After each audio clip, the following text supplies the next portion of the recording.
Hey everyone!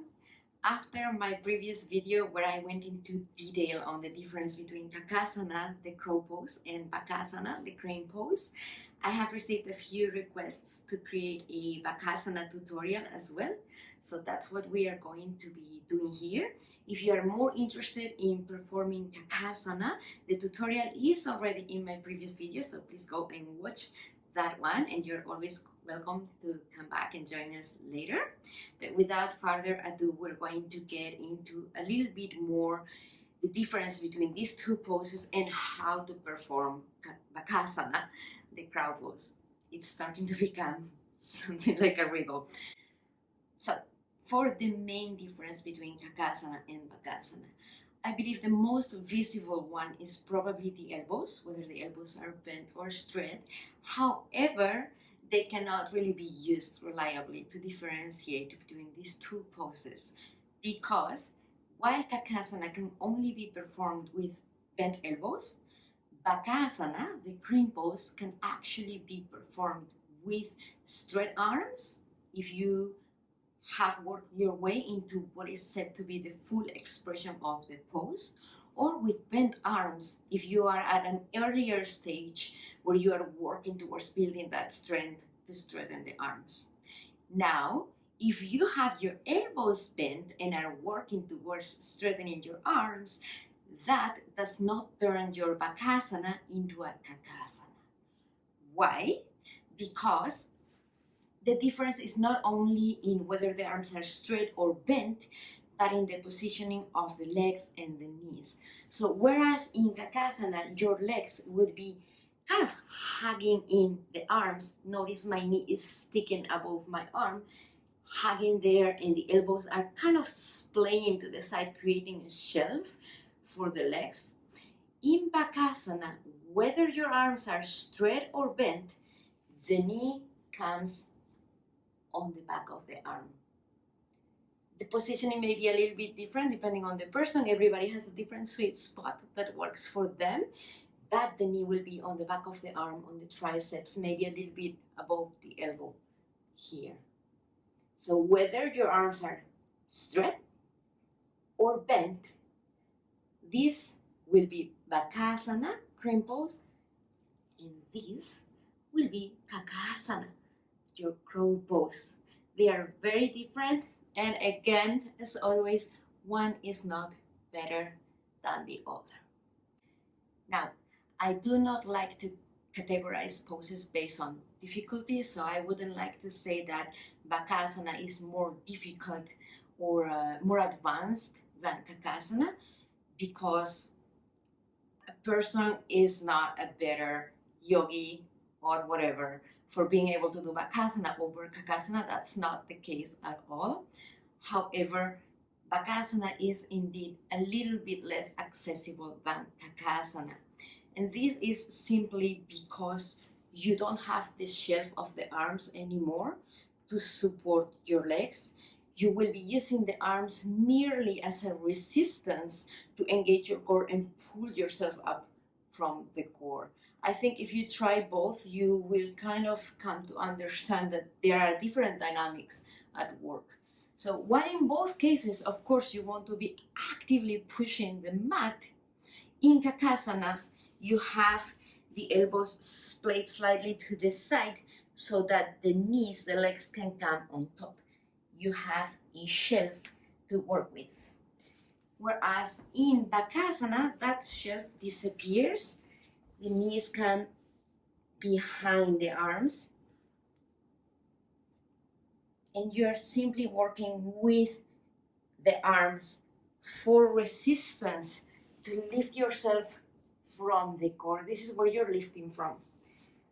Now, to perform this pose, I would recommend that you become acquainted with Bakasana first and learn to balance your way into it. Maybe learn how to use your fingers to balance, and then start trying your Bakasana. I would recommend also that you start with bent elbows first, and we want to find a place to put our knees above the elbow. It doesn't need to be close to your armpit. If it doesn't reach at the moment, that's fine. Find a spot that works for you. You may need to wiggle a little bit and play, and it may also feel a little bit uncomfortable at first to place body weight on the arm behind the elbow. I've seen people get bruises, so be warned, it's normal, it happens, but also be mindful and be careful with your own body. If you feel any pain, it's time to get out of the pose. So find the spot for your knee, and we are going to get into it the same way. Arms are about shoulder width apart, fingers are spread wide apart. We slide forward, lifting from the core. Maybe lift one foot. The knee presses against the arm. It's not hugging the arm anymore. The knee is directly pushing on the arm. My other knee is also balancing on the arm. We try to bring the feet as close as we can to the body. And release. Now, one thing that I feel is very important to remember all along is to push the mat away. So we're not really dumping our body weight onto the arms. We're actually pushing away and lifting the energy up. This may not make sense. In the beginning, it didn't make sense to me for a long time. But when it does click, everything starts to kind of make sense. So please don't be discouraged if it doesn't work the first time, or if you don't get it the first few times that you practice. It's okay, keep at it, it will come. The more you repeat the movement, the more your body becomes used to it, and you begin to become able to access more subtle layers within your body that make the pose come together. So once again, we're going to be pushing the mat away, the knees above the elbows. Find your sweet spot. And we move forward, bend one knee, the other knee, and stay here.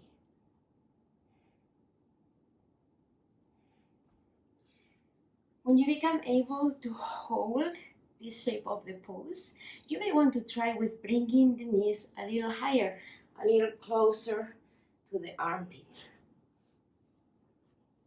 Closer to the armpits. Find the spot, moving forward, and lift. And once you're there, you can begin to play with strengthening your arms a little bit every time. For me personally, I find it easier to go into the pose with bent elbows and then begin to push the mat away, lifting from the core and strengthening the arms. You may want to play with trying to enter the pose with straight arms and see what happens. It may be easier for you. Everybody's different. So for me, normally I would enter with the knees up against my armpits, slide, slide, slide, elbows are bent, and from here, push the mat and strengthen. And this is really hard to do with long sleeves, so you're going to forgive me for not staying up there longer. But I think this is pretty much it. If I forgot something, if my explanation doesn't match what you've heard from your teacher, that should be okay. Every teacher has a different way of teaching different poses. But if you have any piece of feedback or questions, I would appreciate it if you leave it down in the comments and we can have a discussion about it. Thank you.